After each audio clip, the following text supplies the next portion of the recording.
Hello again to another Agakala React, and today we will be watching another part of Khalid ibn al-Walid, sorry for pronunciation, A Profile of a Warrior by Dr. Roy Casagranda from the Austin School, I think it is. And let's just go into it and keep continuing because I'm watching it now, so as one thing, but you're gonna be watching it every 2 weeks, so I know what's going on. Disheartened, Crassus comes up with a new strategy because while the cataphracts are going up and down the hill, the horse archers return and they're just shooting arrows at the Romans who can't get into formation, let alone go into testudo. And so the Romans are getting hammered by arrows and cut to pieces by these heavy cavalry men. And so he decides, you know what we'll do? We'll just fight this until the Persians run out of arrows. What? It's always a bad day when your goal is to get the other side to run out of ammo because they're shooting at you. You know what I mean?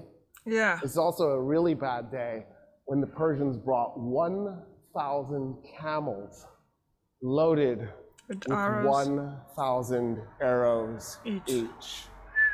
They had 1,000,000 arrows. And as the Persian horse archers are firing, good luck running out from that. Just ride up to them and hand them more. For all intents and purposes, 1,000,000 arrows versus 40,000 men, like the Persians had an unlimited. Question of kilter now. What were the arrows made by then? Because obviously in my mind, it's more like, I know there were trees and stuff, but I'm presuming trees are not that good to actually make arrows, isn't it? You need some kind of like a something that grows. Never mind. Limited supply of ammo. Crassus's strategy is a disaster. And the Persians, 9,000 soldiers are tearing these Romans to pieces. The only thing that saves the Romans is the sun goes down. And the Persians and the Romans basically call it. They break up into camps to eat and cook and then go to sleep. And then in the morning, Crassus comes out and he says, let's talk. Okay. And the Persian general, his name was Suren. He's on horse. And Suren says there's nothing to talk about. He had a stick with him. He draws a line in the ground. And he says, this side is Persian. This side is Rome. That line is the Euphrates River. And Crassus goes, no! And when he does, one of the Roman soldiers freaks out, reaches over and grabs the rein of Suren's horses, and the fight starts again. Because the Persians see that and they just, swords come out, and they just tear the Romans to pieces again on the second day. About 10,000 Romans escaped. Okay. About 10,000 Romans were captured, including Crassus. And 20,000 Romans were killed. And we don't have a real firm number, but about 200 Persians died. There was about 5,000 of them? When you outnumber the enemy 5 to 1, and they kill you at a ratio of 100 to 1, that's a bad day. That's a bad day. They wait until the Persian emperor shows up. His name is Orodes. Orodes brings Crassus into his tent. Crassus was wounded. He was in bad shape. The Persian surgeons were treating him because they wanted to keep him alive so that Orodes could have a nice conversation with him. They kept him alive. They bring him forward. They have him get on his knees in front of the Persian emperor. And Orodes goes, the most important thing... I just realized something. I was giving out in one of my recent video reactions to someone mispronouncing the name of a Polish... I can't even remember who it was. It was a Polish person anyway. I don't think it was a king. I think maybe it was a king. Maybe it was. And I was kind of giving out about it because it's so easy to check. But now I'm mispronouncing the name of this person here. And I just have to check it now. Because it's just kind of something that it's like pet peeve. But I just so it's kind of disrespectful on my side now that I'm not being able to say it. And Dr. Casagrande did say it in the beginning, but I don't want to go right to the... It's 1929. So actually I might just try to learn from his thing. 1929, isn't it? Let's try here again. See what the pronunciation is. All right, so the talk tonight is going to be about a specific person, which is unusual for Austin School lectures. Usually I do some like overwhelmingly large event that's unwieldy. In this case, the person is named Khalid ibn al-Walid. Khalid ibn al-Walid. Khalid ibn al-Walid. I hope I'm making it better than what I did before, because I'm pronouncing it the way how a Polish person would. Like, we don't really have silent letters, or Khalid. I think I just mixed it up. Khalid ibn al-Walid. It's more like a mix of English and Polish to me. So, I'm taking Dr. Roy's pronunciation as something that I could do. Overwhelmingly large event. Khalid ibn al-Walid. In this case, the person is named Khalid ibn al-Walid. Ibn al-Walid? The last part. Ibn al-Walid. So the W seems to be silent. Okay, I'm really sorry and everything, because I'll be probably trying to avoid this name, because it's not as easy as I would be thinking. Khalid ibn al-Walid.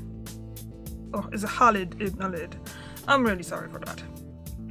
Alright, let's just go back. I was at 19 something, and we can... Brings Crassus into his tent. Crassus was wounded. He was in bad shape. The Persian surgeons were treating him because they wanted to keep him alive so that Orotus could have a nice conversation with him.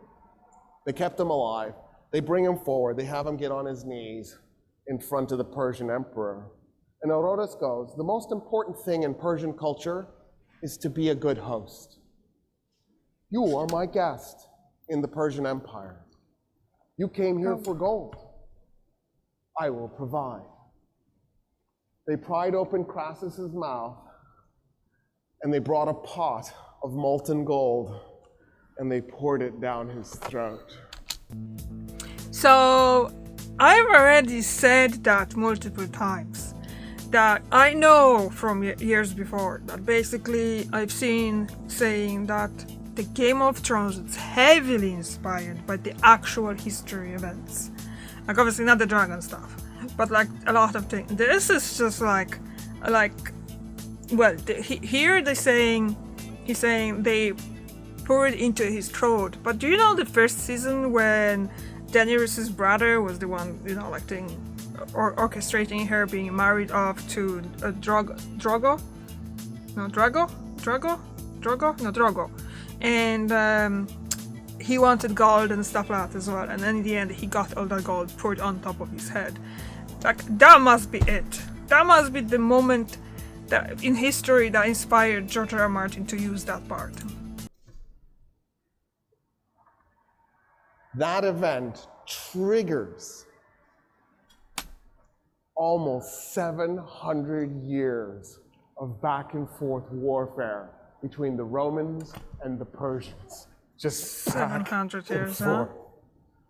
If you were to take all the fights and stum them together, the Romans managed to keep, so this is the border between the Romans and the Persians, they managed to keep something like this for most of that time period because the Romans had a fantastic navy in the Mediterranean. So every time the Persians would capture Syria or Palestine or Egypt or Anatolia, the Romans could respond with their navy and deploy troops behind the Persians. And then that made it so the Persians could never really hold any land to the west of their empire. But as a general rule, the Persians usually won. Not always. The Romans sometimes beat up on them.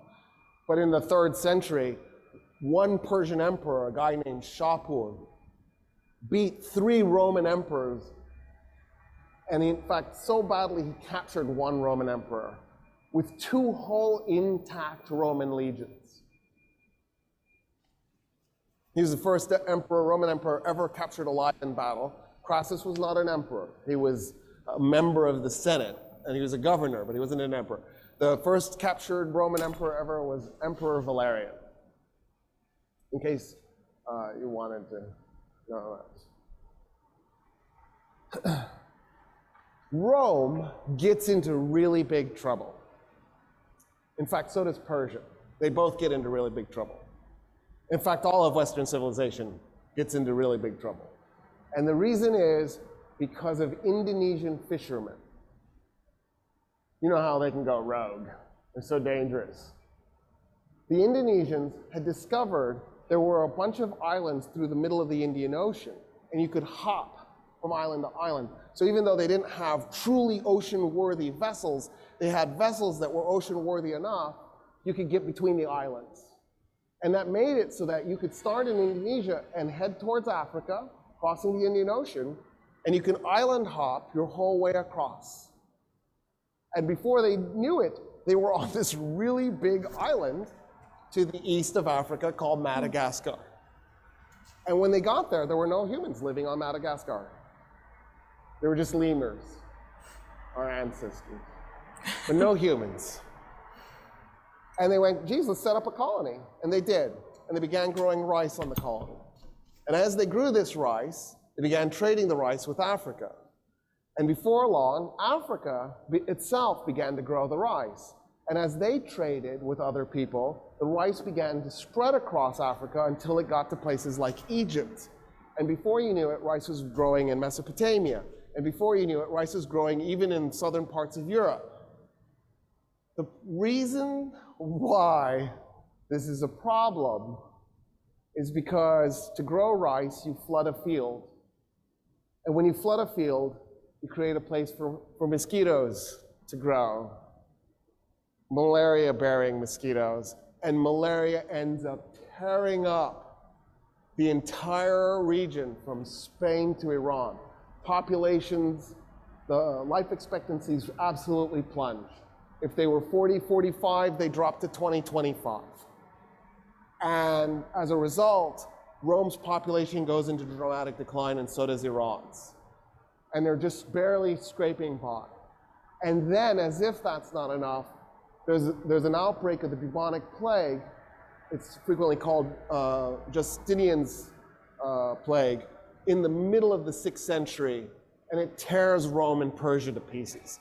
The bubonic plague does this really weird thing where it looks like it's on an 800-year cycle, where it'll be dormant for 799 years. It'll wake up, tear through the human population for a year, maybe two, max, and then go dormant again. When I say tear through the human population, the last bubonic plague outbreak, which was 1348, killed 40% of Europeans in a one-year span of time. It killed 60% of Middle Easterners and North Africans in that same year. So just put this in perspective, we're running about a 2% fatality rate with COVID, not a 50% fatality rate. And then the bubonic plague goes back to sleep. For those of you doing the math real quick, it's 6.5 centuries. We got a century and a half left. And then it'll kick into high gear. Damn. I'm assuming this pattern isn't going to go away. I don't know why it would all of a sudden. It's happened so many times now. I think we're on 4 or 5. So that's actually really interesting, because it's like, is there a vaccination for bubonic plague? I just kind of wonder now. I'm sorry, I'm just looking at myself with those glasses. They're just ridiculous. But they were really cheap, so. And they're prescription, guys. It's not like I'm wearing glasses just for wearing glasses. No, this is prescriptions. I don't know if you'll be able to see. If I'm gonna put this here. See? On here. Does it changes? I don't know, actually. Does it changes the look of it? I don't know. I actually never thought about, like, because it's like, it's quite, well, up from close I can actually see, so that it's not that much difference, but it's slightly, how to say it, unclear and unfocused for me. So, I was checking something as bubonic plague. Hello? Excuse me. Plague.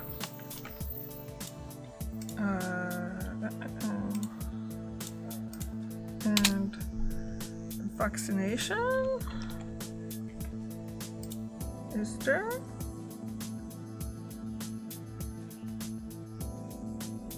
So there is. So bubonic plague vaccines aim to prevent infection with the bacterium Yersinia pestis, which causes plague. While early vaccines were developed, they had limitations and were not widely used due to safety concerns and lack of protection against all forms of plague, including pneumonic plague. New vaccine development efforts are focused on subunit and attenuated forms of the bacteria and other types like dual anthracnose/plague nanoparticle vaccines and DNA vaccines. This is from AI overview from Google search. That's what's happening now. There's an AI everywhere. So yeah. So we can go back and listen to more. To now. So by the time we get to the 6th century AD, the populations of both the Roman Empire and the Persian Empire are dramatically reduced. There are just simply fewer people living, which means less food, smaller armies, and a terrible economy. The Romans are barely making. So some of you might be a little confused because you've been taught that Rome fell in 476. And I want to just restate, Rome did not fall in 476 AD. Rome fell in 1453 AD, and that's nonsense. All Rome did was reunify so that there was only one emperor, and the capital was Constantinople, which in this map is spelled with a K. Let's see what we have. There you go. So yeah, so far so good as always. The thing about bubonic plague is really kind of interesting. The 800-year cycles. I'm kind of willing to like understand that, and I'm guessing it could happen. I mean, like in 150 years or so, with the rise of the anti-vaccination people and all that. And basically it's like thinking like, oh, the plague have been like hundreds of years ago. Why would they be happy now? Well, we'll see. I probably won't, because I'm already at my fourth decade, so I'm not going to live for another 150 years. So yeah. But yeah, 40, 50, 60% of people dying. Yeah, that's a lot. That's a massive dead count. So yeah. And we are at. Oh, there's something going on in the pub across the street. So yeah, and it's very loud, like very loud. Another long ad. So I shall be back with you in a moment, and thanks. Hello again, and I'll just go back into it, and here you go. Oh, I always do the same mistake. I keep forgetting about the volume. Cool. So, food, smaller armies, and a terrible economy. The Romans are barely making. So some of you might be a little confused because you've been taught that Rome fell in 476. And I want to just restate, Rome did not fall in 476 AD. Rome fell in 1453 AD, and that's nonsense. All Rome did was reunify so that there was only one emperor, and the capital was Constantinople, which in this map is spelled with a K. Cool? So, there was a Roman emperor. His name was Mauricius, but of course we mispronounce everything, so I'll just say Maurice. Maurice. Maurice. Mauricius is so much better. Emperor Mauricius had sided with a Persian trying to become the Persian emperor in the middle of a Persian civil war. His name was Khosrow II. And when Khosrow succeeded, he felt like, since Mauricius had helped him so much, he had to work with them, and they became friends. And then a Roman general named Phocas. Isn't that a good name? Like, because you know, like you're distracted and your parent shouts, "Focus!" It's just the perfect name for a kid. General Phocas was really angry because Mauricius had allowed a group of Phocas's men to get killed in an ambush, and he held this really nasty grudge.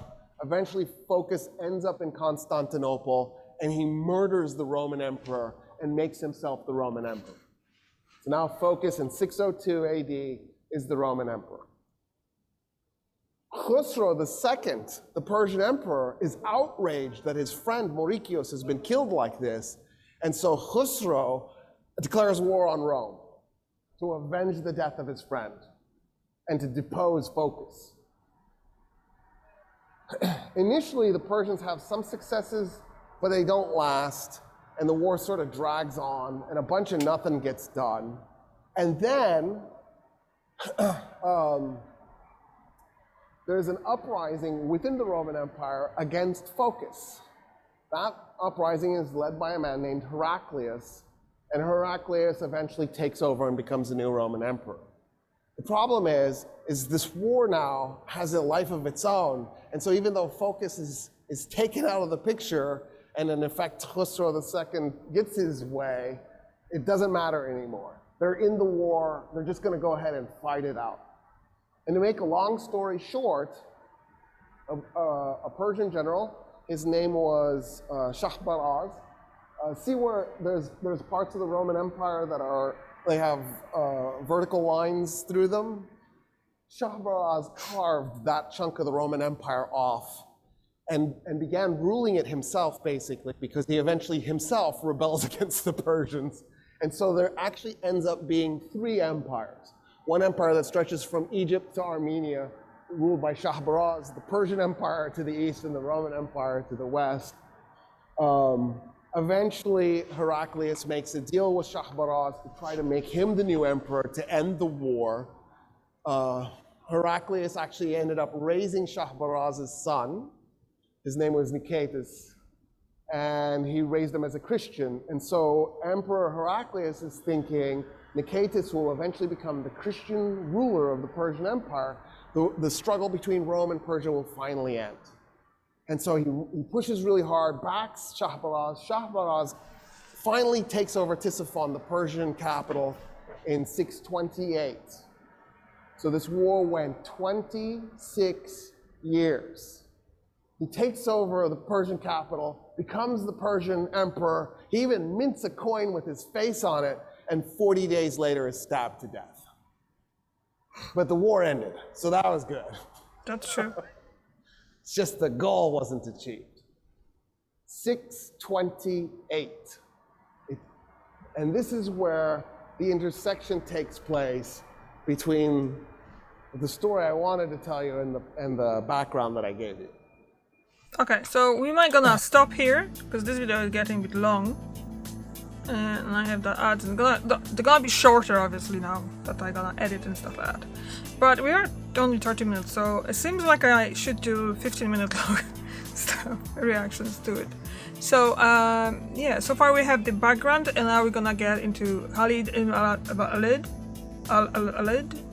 I'm really sorry for mispronouncing the name. Now, I won't be giving out so much about if someone mispronounces Polish names, because it's not easy when you don't speak the language and you don't know what the rules are. I still mispronounce in some of the English words, despite the fact of me using English pretty much on a daily basis for past nearly 20 years. And so it's okay, anyway, that's not important. This is not the part about speaking languages and stuff, but anyway, so thank you very much for watching. You'll see me tomorrow in the normal scheduled stuff, and another part of this talk by Dr. Roy Casagranda in 2 weeks time. So bye.